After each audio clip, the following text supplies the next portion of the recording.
Hello everyone, welcome back to our channel.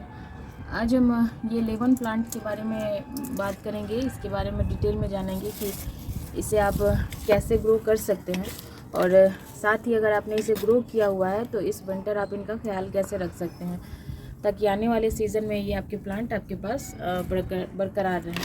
तो यहाँ सबसे पहले हमने इस प्लांट को 1 साल पहले यहाँ लाया हुआ था और इसे छोटे से गमले में ये 10 इंच का ये फ़िल्टर का पॉट था, तो इसी में हमने इसे लगा दिया था। तो ये यहाँ पे आप देखिए कि कितनी अच्छी इसमें फ्रूटिंग हो रही है और साथ ही साथ इसकी अच्छी वैरायटी है। ये हजारी नींबू के नाम से इसे जाना जाता है और इसमें एक तरफ ये फल भी लग रहे हैं और फूल भी लग रहे हैं। तो ये जो फल लग रहे हैं तो इनकी अच्छी ग्रोथ के लिए और ये जो फूल लग रहे हैं इनको ये आगे जाके फल में कन्वर्ट हो सके, तो इसके लिए इसमें हमें कुछ कंपोस्ट देने की ज़रूरत पड़ेगी क्योंकि ये हेवी फीडर प्लांट होते हैं और इसमें कंपोस्ट अगर ना दिया जाए तो ये ग्रो अच्छे से नहीं करेंगे। तो सबसे पहले इसमें हमने कुछ एक्सेल से इसे ऐसे चूड़ा बना के अच्छे तरीके से इसको इसमें चूड़ा बना लिया है। इसे सूखने के लिए हमने रख दिया था 1 वीक के लिए और इस तरीके से ये बन चुके हैं। तो इसमें 1 मुट्ठी के हिसाब से ऐसे करके इसमें स्प्रिंकल कर देंगे। ये है कि इसके स्टेम को मजबूत बनाने का काम करती हैं और थोड़ी सी इसमें हम ऑनियन पील के छिलके डालेंगे ताकि ये फास्फोरस का काम करे और इसमें थोड़ी मात्रा में हम ऑनियन पील डालते हैं ताकि ये इसमें जो भी चींटी वगैरह की समस्या हो और ये इस टाइप के लहसुन के जो छिलके आते हैं इससे चींटियों की जितनी भी प्रॉब्लम होती है आपके मिट्टी से चली जाती है। तो ये सारे कंपोस्ट देने ज़रूरी है क्योंकि अभी चींटी भी काफ़ी लग रही है प्लांट्स पे। और ये है वर्मी कंपोस्ट। तो वर्मी कंपोस्ट हमने इसमें कम से कम 3 से 4 मुट्ठी के हिसाब से इसमें दे देना है इस तरीके से और इन सबको हम ऊपर नीचे इस तरीके से करके अच्छे से मिक्स कर लेंगे।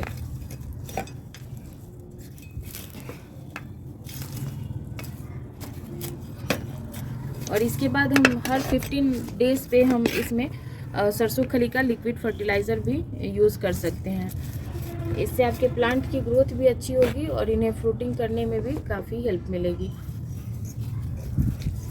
तो यहाँ हमने इसे कंपोस्ट दे दिया है और आने वाले टाइम में ये धीरे धीरे मिट्टी में मिलके मिट्टी की फर्टिलिटी को भी बनाएंगे। और ये आप जो फल देख रहे हैं इसमें इतने छोटे पौधे हैं और इसमें इतने सारे इसमें फ्रूटिंग हुई है।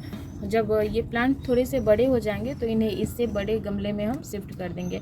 तो आने वाले फरवरी मार्च में इसे हम बड़े गमले दे देंगे। फ़िलहाल इसमें फ्रूटिंग जब हो रही है तब इससे हम शिफ्ट नहीं कर, ये सारे फ्रूट्स जो है वो ड्रॉप हो जाएंगे और इस तरीके से वो गिर जाएंगे।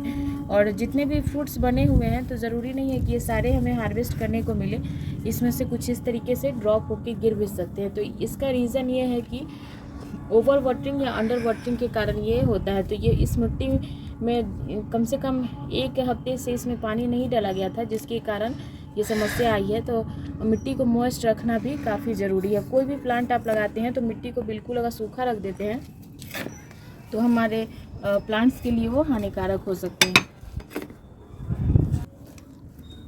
उसके बाद हम इसके ऊपर मिट्टी की हल्की लेयर चढ़ा देंगे ताकि ये जो फर्टिलाइज़र हमने यूज़ किया है इसकी नमी बरकरार रहे। अगर ये फर्टिलाइज़र सूख जाएंगे तो इनकी क्वालिटी भी स्पेंड हो जाएंगी। तो इस तरीके से हम धीरे धीरे करके इसमें हल्की मिट्टी इस पर चढ़ा देंगे ताकि ये मॉइस्चर को मेंटेन रख सके।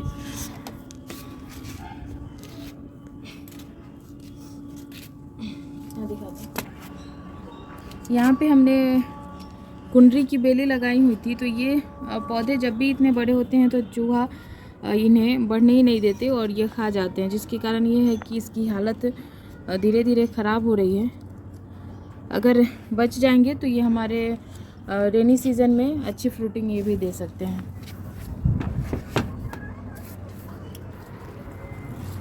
और ये है एशियाटिक लिली का बल्ब है। ये अभी एशियाटिक लिली को भी लगा सकते हैं जो फरवरी मार्च में ये अच्छे ब्लूमिंग देते हैं।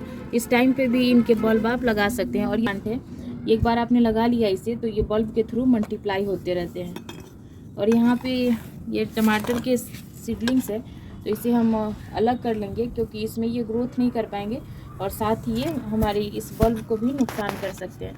तो इसमें थोड़ी बहुत कंपोस्ट देके इनकी ग्रोथ के लिए हम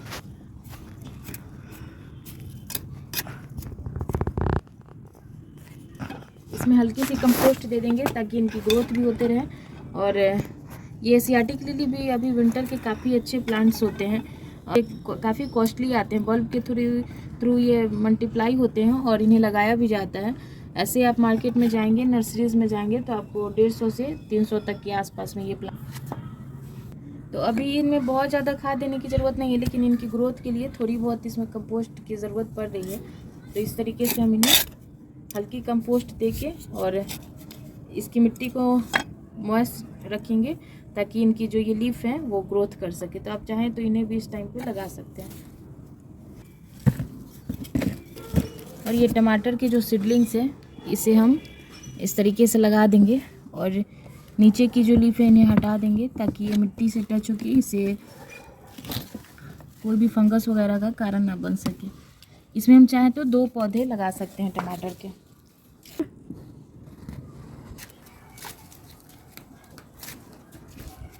और ये तो काफ़ी बड़े हो गए हैं लेकिन फिर भी ये लग जाएंगे। तो इसे जितने बड़े ये प्लांट है इससे 2 गुनी इसकी गहराई में हमें रखनी पड़ती है। टमाटर लगाने का एक तरीका है ये।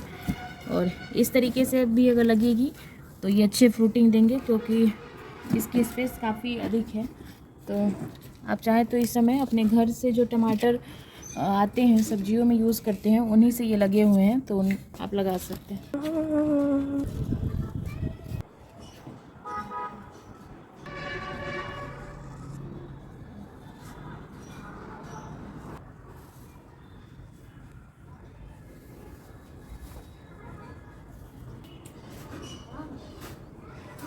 और ये है रोज़ के प्लांट, इनकी ग्रो की हुई है और इसमें हमने बहुत टाइम से कोई भी फटा का इस्तेमाल नहीं किया है।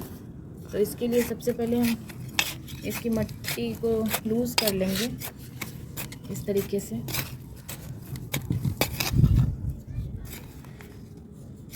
प्लांट्स पे आपको हर 15 डेज़ पे इस तरीके से गुड़ाई करने की ज़रूरत पड़ती है ताकि एयर सर्कुलेशन बना रहे और ये हमारे प्लांट को जड़ों को हवा मिलती रहे, तभी जाके अच्छे से ग्रो कर पाते हैं।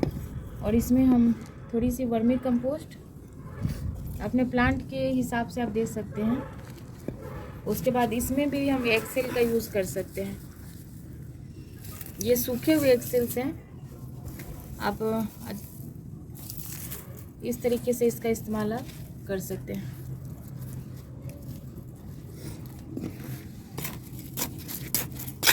ऐसा ही ट्रीटमेंट हम यहाँ करेंगे। तो आपके पास जितने भी रोजेज़ हैं उसमें आप यहाँ देखिए, ये हमने 15 रोज़ पहले इसका इस्तेमाल किया था, धीरे धीरे डिकम्पोज हो गए हैं और इसकी ग्रोथ यहाँ आपको नज़र आ रही होंगी, यहाँ पे इनकी ग्रोथ हो रही है। तो इसमें हमने फर्टिलाइज़र दिया था तो इनकी ग्रोथ थोड़ी सी अच्छी है इस प्लांट की अपेक्षा।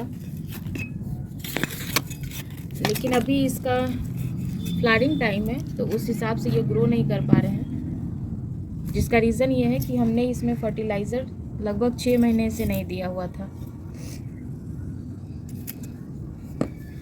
और इसका रिज़ल्ट आप देखेंगे 15 डेज़ बाद कि इसमें बहुत ही अच्छे रिज़ल्ट आपको देखने को मिलेंगे। और साथ में हमने इसमें भी इसका यूज़ कर दिया है।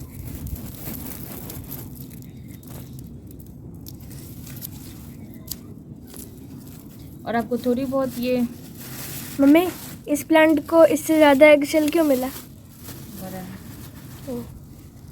और यहाँ पे भी हम थोड़े से इसका यूज़ कर रहे हैं। इसकी फ्रेगनेंस इतनी तेज़ होती है कि जिसके कारण चींटी वगैरह भी इससे दूर रहते हैं। और इस तरीके की सूखी हुई जो डंडियाँ हैं उन्हें आप निकाल के हटा दें। आप इस तरीके से मिट्टी में भी चाहें तो इन्हें दबा के, अगर अच्छा ना लगे देखने में तो इसके ऊपर मिट्टी चढ़ा सकते हैं। ऐसे भी आप रख सकते हैं और ऐसे भी आप यूज़ कर सकते हैं। या आप चाहें तो पानी में डाइल्यूट करके भी आप इसका इस्तेमाल कर सकते हैं। इस तरीके से आपके पास अपराजिता के पुराने प्लांट है तो उन्हें कट कर दीजिए। देखिए यहाँ से हमने इसे कट कर दिया था क्योंकि विंटर में इन्हें सर्वाइव करना थोड़ा सा मुश्किल हो जाता है, तो फिर भी ये अच्छे ग्रो कर रहे हैं। धूप, चूँकि इनको धूप मिल रही है, जैसे ही इनको धूप मिलना ख़त्म होगी तो ये इनकी ग्रोथ रुक जाएंगी। और तो आप चाहें तो इन्हें कट करके इन्हें बचा सकते हैं, वरना ये इनकी स्टेम ये मोटी जब हो जाती हैं तो ये पेड़ की तरह लगते हैं। तो आप चाहें तो सीड से हर साल ग्रो कर सकते हैं, लेकिन इनकी स्टेम थोड़ी सी थिक होती है तो देखने में काफ़ी अच्छी लगती है। और ये है पोइनसेटिया का प्लांट, जो आप दूर से अगर आप देखेंगे इसको तो रोज़ की तरह ये लग रहे हैं। इन्हें गुच्छों में इनकी बहुत सारी वैरायटीज़ होती हैं। ये इनकी लीफ थोड़ी सी, आप लीफ से इनके फूलों की पहचान कर सकते हैं। चूँकि ये फूल नहीं होते हैं, ये पत्ते ही होते हैं, फिर भी इनकी वैरायटी अलग अलग होती है। तो आप चाहें तो इनके लीफ से आइडेंटिफाई करके आप बना सकते हैं।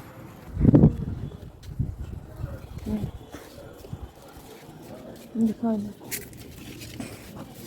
और ये है अलमंडा का प्लांट, इसे हम लगाएंगे ग्राउंड पे क्योंकि ये बहुत छोटे से पॉट में लगे हुए हैं और इनकी ग्रोथ उतनी अच्छी हो नहीं रही है। तो इन्हें हम ले चलेंगे नीचे और इसे हम ग्राउंड पे लगाएंगे और इससे आगे वीडियो आती रहेंगी। अगर हमारी वीडियोस पसंद आई हो तो इस चैनल को लाइक, शेयर एंड सब्सक्राइब कीजिएगा। Thanks for